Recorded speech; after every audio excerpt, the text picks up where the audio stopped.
जय हिंद बच्चों। क्वेश्चन है, when a recombinant DNA is inserted with in the coding sequence of enzyme, कौन सा?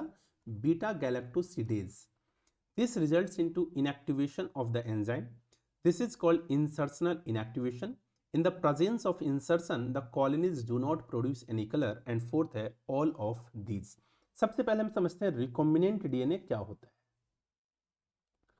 एक ऐसा डीएनए जिसके अंदर दो डिफरेंट ऑर्गेनिज्म का डीएनए मिलाया गया है। जैसे मान के चलो कि एक कोई डीएनए है, इसके अंदर कोई डिजायरेबल कैरेक्टर है, डिजायरेबल जीन है, जिसे हम लोग क्या बोल रहे हैं? Foreign DNA. इसके अंदर कोई डिजायरेबल कैरेक्टर है, इसे हम क्या करते हैं? एक वेक्टर के साथ जोड़ देते हैं। इसे क्या करते हैं? एक वेक्टर के साथ हम जोड़ देते हैं। अब दोनों को जोड़ने के लिए सबसे पहले सेम रिस्ट्रिक्शन एंडोन्यूक्लियस एंजाइम का एक्शन देते हैं। अब सेम रिस्ट्रिक्शन एंडोन्यूक्लियस एंजाइम का एक्शन देने के साथ क्या होता है? दोनों स्टिकी एंड का फॉर्मेशन करता है, और स्टिकी एंड हमेशा क्या होता है? सेम होता है। अब सेम स्टिकी एंड का फायदा उठाते हुए हम डीएनए लाइगेज एंजाइम के प्रेजेंस में दोनों डीएनए फ्रैगमेंट्स को जोड़ करके एक नया डीएनए बना देते हैं। इस डीएनए को हम लोग क्या बोलते हैं? Recombinant DNA. इस डीएनए को हम लोग क्या बोलते हैं? Recombinant DNA. ठीक है। अब इस रिकॉम्बिनेंट डीएनए को फर्दर क्लोनिंग के लिए होस्ट सेल के अंदर, जनरली जो होस्ट सेल कौन होता है?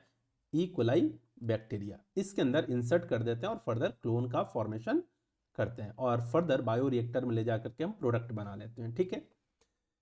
अब यहां पर जो डीएनए मिला इसे हम लोग क्या बोले? Recombinant DNA. लेकिन जब रिकॉम्बिनेंट डीएनए का फॉर्मेशन करते हैं तो रिकॉम्बिनेंट डीएनए के फॉर्मेशन के वक्त ये जो फॉरेन डीएनए है, फॉरेन डीएनए को जब हम वेक्टर के साथ जोड़ते हैं, जब वेक्टर के साथ जोड़ते हैं तो वेक्टर के पास दो रेजिस्टेंट जीन होता है जो एंटीबायोटिक रेजिस्टेंट होता है। एक या तो एम्पीसिलिन रेजिस्टेंट होता है और एक टेट्रासाइक्लिन रेजिस्टेंट होता है।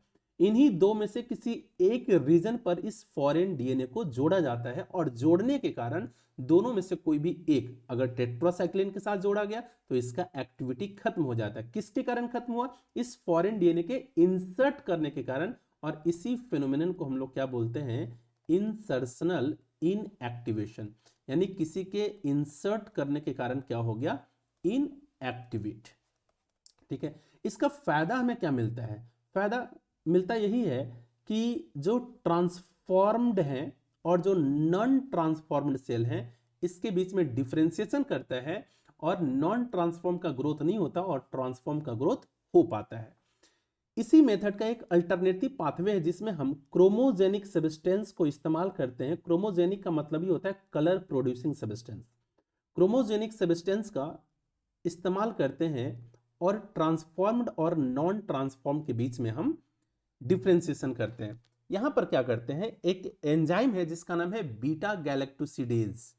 ये एंजाइम नॉर्मली क्या प्रोड्यूस करता है?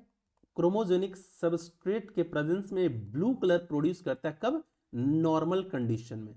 लेकिन अगर इस एंजाइम के अंदर जो कोडिंग सीक्वेंस है, अगर कोई रिकॉम्बिनेंट डीएनए इंसर्ट कर दिया गया है तो अब ये ब्लू कलर या कोई भी कलर प्रोड्यूस नहीं करता है। यहां पर हम क्या समझते हैं कि जो एंजाइम है, जिस एंजाइम को हम लोग बोल रहे हैं बीटा गैलेक्टोसिडेज, बीटा गैलेक्टोसिडेज, ये बीटा गैलेक्टोसिडेज एंजाइम का जो कोडिंग सीक्वेंस है, इसके कोडिंग सीक्वेंस में हम क्या करते हैं? रिकॉम्बिनेंट डीएनए को इंसर्ट कर देते हैं। दो ऑप्शन लेते हैं। एक जगह जहां पर रिकॉम्बिनेंट डीएनए को हमने क्या कर दिया? इंसर्ट कर दिया। रिकॉम्बिनेंट डीएनए को इंसर्ट कर दिए, है ना? और इंसर्ट करने के बाद फिनोमिनन क्या कहलाएगा? Insertional inactivation. ठीक है। यानी जो बीटा गैलेक्टोसिडेज एंजाइम है, इसको हमने क्या कर दिया? इनएक्टिवेट। यहां पर इंसर्ट हमने नहीं किया, इसके कोडिंग सीक्वेंस में कोई भी रिकॉम्बिनेंट डीएनए को हमने इंसर्ट नहीं किया। इंसर्ट जब नहीं किया, यानी जब कंडीशन नॉर्मल था, तो ये जो बीटा गैलेक्टोसिडेज एंजाइम है, इस क्रोमोजेनिक सब्सटेंस के प्रेजेंस में कैसा कलर देता था? ब्लू कलर देता था, है ना?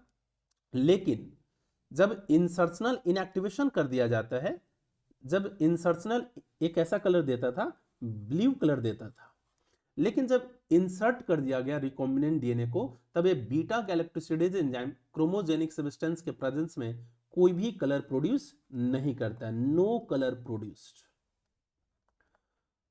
अब यहां से हम डिफरेंशिएट कर लेंगे, अगर जो कलर प्रोड्यूस नहीं कर रहा है वो क्या हो गया, रिकॉम्बिनेंट डीएनए वाला सेल हो गया, और जो कलर प्रोड्यूस करेगा वो क्या हो गया, नॉन रिकॉम्बिनेंट डीएनए वाला सेल हो गया।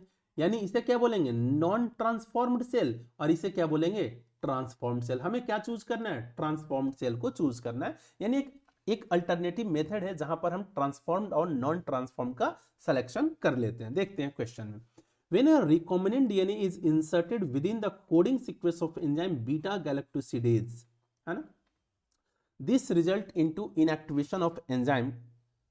बिल्कुल सही बात है, अगर इंसर्ट कर दिया गया, इंसर्टेड, तो एंजाइम को क्या कर दिया, इनएक्टिवेट, जिसे हमने क्या बोला, इंसर्शनल इनएक्टिवेशन, जिसके कारण कोई भी कलर प्रोड्यूस नहीं हो पा रहा था।